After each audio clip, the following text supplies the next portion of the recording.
किसी काम का नहीं है, ना ही कोई खुशी है ना कुछ है। पर मेरा सर पता है इतना बुरे तरीके से फट रहा है, अभी दवाइयाँ मंगाई हैं मैंने, फीवर आ रहा है, सर फट रहा है, जो हमेशा दर्द होता था वही हो रहा है।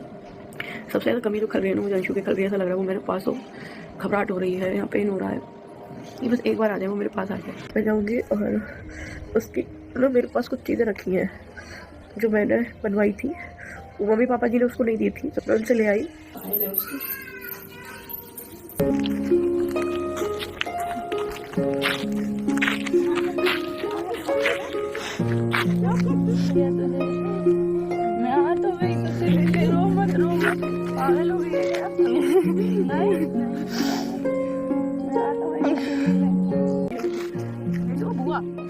शादी होगी ना, वहाँ ससुराल पहुंच जाएगी, इतनी दया तो उनको भी आ जाएगी कि हाँ इनका दिल से रिश्ता है, कम से कम इनको तो मिलने दो। हम दोनों को अलग कर दिया, उस बच्ची की हालत देखो। दूसरों की छोड़ो, अपनी बच्ची की खुशी के लिए भी एक दिन के लिए भेज देते, पर नहीं भेजे गए। तो सपना जी का बर्थडे है और उनकी तबीयत भी ठीक नहीं है और वो ऐसे में अंशु को बहुत मिस कर रही हैं। सपना जी ने कहा अगर अंशु होती तो मेरा बहुत ख्याल रखती। मुझे अंशु की बहुत याद आ रही है और मैं अंशु से मिलने भी जा रही हूँ। और अंशु के लिए जो मैंने गहने बनवाए थे, इयररिंग्स, चेन, लॉकेट, वो भी मैं अपने ससुराल जब गई थी तो वहाँ से ले आई थी, क्योंकि मैंने ये अंशु के लिए लिया था और मैं उसे ये दे दूंगी।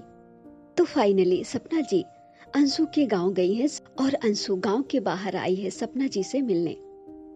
अंशु सपना जी को देखकर काफी रोने लगी, गले लगकर।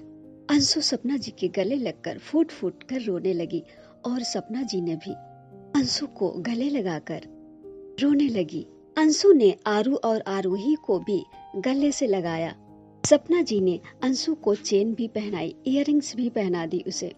तो पायल उसके लिए ली थी वो भी उसे दे दी। उसके बाद सपना जी अंशु के घर गई उनके मम्मी पापा से मिलने और अंशु के मम्मी पापा से सपना जी ने अंशु को भेजने के लिए भी बोला। उन्होंने बोला कि मेरे साथ 1-2 दिन के लिए भेज दीजिए, अंशु को भी अच्छा लगेगा और मुझे भी। लेकिन अंशु के मम्मी पापा ने साफ मना कर दिया। उन्होंने कहा कि मैं अभी तुम्हारे साथ अंशु को नहीं भेज सकता, क्योंकि मेरी बहन को अच्छा नहीं लगेगा, क्योंकि अंशु के पापा सपना जी की सास के भाई हैं। सपना जी ने कहा कि मैं बहुत उम्मीद लेकर गई थी, लेकिन सारी उम्मीदें टूट गई। लेकिन सपना जी ने अंशु के मम्मी पापा से कहा अभी आप रोक सकते हैं अंशु को, लेकिन जब शादी हो जाएगी तब आप रोक कर दिखाइए, क्योंकि तब आपका अंशु पर हक नहीं होगा। अभी आप उसे मुझसे मिलने से रोकते हो, मेरे साथ रहने से रोकते हैं, लेकिन जब शादी हो जाए तब आप रोक कर दिखाइएगा। अंशु को जब वो घर से ले गए थे तब सपना जी से बोला था अंशु के पापा ने कि अंशु पर तुम्हारा भी अधिकार है, तुम जो बोलोगी वही होगा।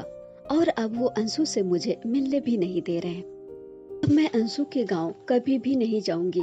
अंशु ने भी मना कर दिया कि भाभी आप यहाँ पे कभी भी मत आना।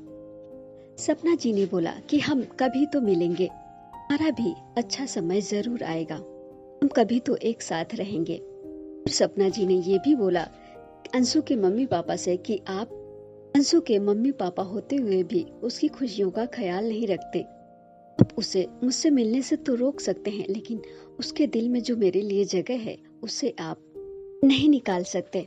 मैं उसे दिल से अपनी बेटी मानती हूँ और वो मुझे अपनी माँ की तरह मानती है। तो गाइस, आप क्या कहना चाहेंगे कि सपना जी को और अंशु को एक साथ रहने देना चाहिए या फिर नहीं?